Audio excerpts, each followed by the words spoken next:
ragazzi, bentornati sul canale. Allora, innanzitutto, finito il Mangler, meno male, so che vi è piaciuto molto, mi fa veramente piacere, mi avete mandato dei complimenti veramente fantastici, grazie, perché ovviamente oltre alla passione c'è anche tutto il lavoro dietro e fa veramente piacere vedere che il feedback sia positivo, insomma, no?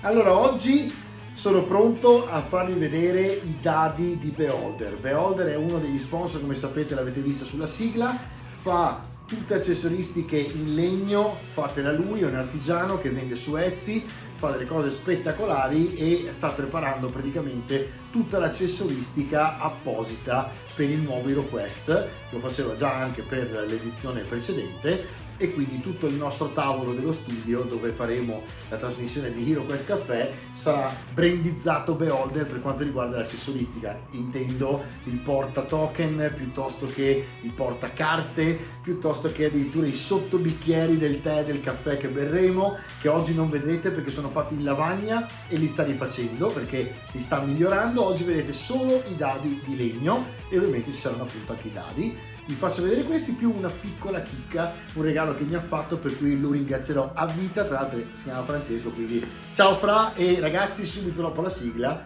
i dadi e gli accessori di legno di Beholder.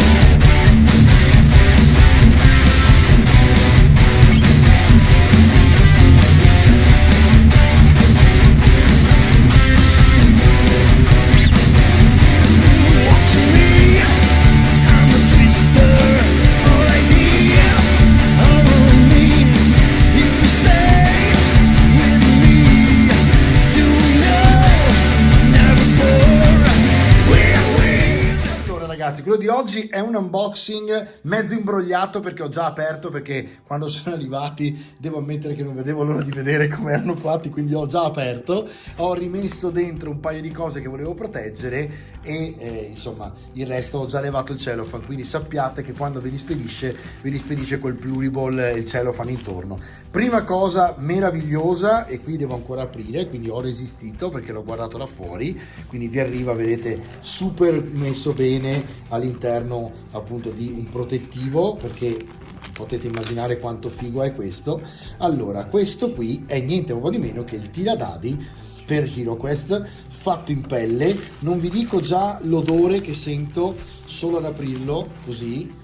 È una cosa che mi spiace che non si riesce con internet a sentire, che fa parte la parte tattile, no? Di qualcosa che vi dovete fidare di me, e vi ringrazio perché lo fate, però è veramente fantastico, un odore stupendo e di pelle proprio lavorata, di cuoio. E questo è il tiradadi, e quindi praticamente non fate altro che unire i bottoni dietro. Guardate che meraviglia, calcolate che tutto quello che vedete qui è fatto rigorosamente a mano. E questo è il tiradadi di HeroQuest che utilizzeremo per la nostra trasmissione HeroQuest Café. Metto da parte la scatola così faccio spazio. Allora, qui mi ha mandato Francesco, vedete che dietro su ogni scatola c'è, metto a fuoco, il logo di Beholder, ok? E avete davanti il logo di HeroQuest. È come un libro, come potete vedere, e praticamente io apro la fibbia e quando apro trovo all'interno il portadadi. Questo è un portadadi che mi ha mandato con la numerazione esatta per poter conservare i dadi originali, quindi in questo caso stiamo parlando di un portadadi che potete utilizzare quando andate in giro a giocare, ad esempio nel vostro club o casa di amici, e avete il portadadi fatto bene. Poi c'è un portadadi più esteso che praticamente all'interno, state pronti, ha i dadi fatti da lui. Guardate che roba, adesso ve li metto a fuoco qui, guardate questi dadi, sono l'esatta copia dei dadi originali dalle altre vintage, cioè vecchi, ok, fatti praticamente come quelli originali, stondati, li fa anche spigolosi come quelli attuali ovviamente, però io li ho voluti proprio vintage e ve ne manda di vari formati. Io ho scelto proprio il formato grande come questo, solo di dadi speciali, più i 2 dadi da 6 che servono per muovere le vostre miniature sul dungeon famosissimo ormai di HeroQuest. E anche questo è un accessorio che può essere molto utile sia per portare i dadi normali che quelli insomma fatti da lui. Questo è eccezionale, ve lo faccio vedere da vicino perché è bellissimo, è un porta tiles, in poche parole stesso concetto, quindi fibbia con all'indietro, vedete sempre il logo, il feltro sotto perché possa non strisciare niente, e una volta aperto qui avete il porta feltro con all'interno sotto il foam che serve a conservare e non fare, diciamo, rovinare la carta. Quindi guardate che roba e che cura, specialmente per il fatto che sono fatti a mano, quindi veramente, e non pensate per questo che il valore sia così elevato. Se andate su Etsy a cercare Beholder e cercate specialmente HeroQuest, trovate tutti questi prodotti ed effettivamente i prezzi sono veramente contenuti per la qualità, perché qui siamo a una qualità altissima. Infatti lui è un artigiano che ovviamente fa molte altre cose, però nel nostro mondo è diventato famosissimo per questo, perché chiaramente HeroQuest è HeroQuest. Vi faccio vedere poi questa cosa che è interessantissima, è l'unico che non ho ancora aperto perché praticamente volevo vederlo con voi. Allora, qui avete un Kurid e lui vi consiglia, in inglese in questo caso perché vende ovviamente in tutto il mondo, di andare a collegarvi sul Kurid per poter vedere come viene utilizzato. E questo, che comunque è ve l'ho lasciato così vedete tutti come vengono spediti, tutti nel pluriball, quindi non si rovinano assolutamente, sono praticamente è praticamente il portacarte, quindi questo si apre da tutti e due i lati o da un lato solo, e quando voi rimuovete il sopra, scusate, mea culpa, eccomi qua, vedete che avete il portacarte. A questo punto voi mettete le carte di HeroQuest all'interno e quando dovete praticamente pescare le carte avete la facilità di pescarle praticamente e vi fa proprio da portacarte. Ora in questo caso, quando chiudete il coperchio e portate in giro le carte, potete tranquillamente riporre il coperchio, potete anche chiudere un lato solo e quindi a questo punto aprire in questo modo qui il portacarte, e avete praticamente appunto tutta l'accessoristica della scatola base che è conservata perfettamente in queste confezioni vintage, che perché proprio hanno veramente un aspetto molto vintage del primo ovviamente, perché poi anche lui ha avuto l'idea di questa serie, diciamo, nei momenti proprio in cui ha visto quanto successo aveva HeroQuest, ovviamente l'edizione base di una volta, no?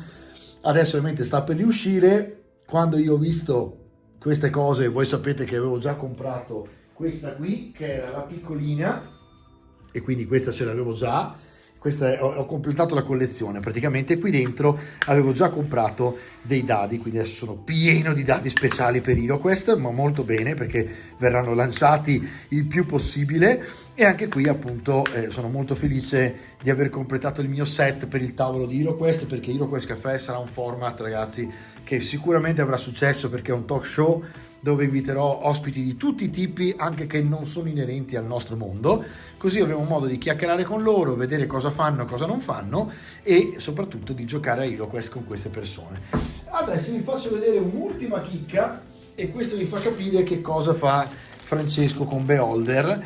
Questi sono i famosissimi dadi di The Mouse Guard che io ho cercato come un pazzo in tutto il mondo su internet, non li ho mai trovati e guardate che belli che sono, guardate come li ha fatti, ha trovato gli originali presi direttamente dal libro e praticamente mi ha rifatto solo per me i dadi. Perché solo per me? Perché ovviamente i dadi originali di The Mouse Guard sono su licenza, in caso italiano, della Weird, che ovviamente sapete è un altro mio sponsor, e poi ovviamente sono della licenza di chi ha fatto Mouse Guard, quindi non sono assolutamente rivendibili su Etsy, lui ovviamente non li vende, però se voi avete bisogno di fare un lavoro su commissione richiesto, lo potete fare. In questo caso io ho commissionato i miei 10 dadi di Mouse Guard, potete dargli un logo qualsiasi con la vostra praticamente col vostro logo. Infatti penso proprio che Beholder sarà colui che farà i dadi di Neo Custom Miniatures che voi potete tranquillamente poi acquistare quando riuscirò a farli, e lì vedremo appunto il prezzo che avranno. Quando ne fate una grossa quantità è più facile, quando fate una cosa del genere non potete fare altro che ringraziare se vi fa lo sconto, e io veramente lo ringrazio perché è un regalo che mi ha fatto, va detto, e va ringraziato Francesco perché so che ha un valore notevole. La cosa che effettivamente mi piace più di tutte, sposto un attimo per farvi vedere la qualità, è che si vede che è fatto a mano, si vede che sono artigianali, guardate, perché se guardate hanno non solo i dadi di colore diverso, ma anche le stampe sono di, vedete, proprio di intensità diversa, no? E questo in realtà li fa unici assolutamente, a parte il fatto che appunto non esistono dei dadi di mouse guard in legno, quindi me li sono fatti fare apposta perché li volevo diversi, come quelli di HeroQuest, diciamo. Quindi veramente guardate, questo addirittura è quasi leggermente spostato. Ci sono cose che le persone prenderebbero quasi come un difetto se fossero fatti nella scatola base, ma invece fatti da un artigiano vi fanno capire che sono fatti a mano uno per uno, e quindi hanno un valore sicuramente elevato. Detto questo, ovviamente il valore effettivo è 100.000, Francesco, quindi ringrazio tantissimo. Io ragazzi ringrazio anche voi, è una breve recensione, però sono contento di farvi vedere queste cose perché magari qualcuno di voi li vuole usare anche a casa propria, ma sicuramente sono quelli che io userò per il nostro format, che non vedo l'ora di iniziare con questo HeroQuest che è perennemente in ritardo, grazie purtroppo alla Hasbro a questo punto, però vedremo, insomma, è probabile che la Hasbro abbia avuto problemi che a volte incontriamo per esempio anche noi di Ala Nera quando facciamo i libri, tipo approvvigionamento del cartone per stampare i box in italiano. Quindi non andiamo subito a sparare conclusioni, non andiamo a sparare a zero sulla Hasbro, è un'azienda gigantesca, tempo e soldi li ha, quindi se ritarda è perché c'è un inghippo da qualche parte. Insomma, detto questo, io vi auguro una buona serata, spero che vi siano piaciuti e ci vediamo la prossima puntata. Ciao!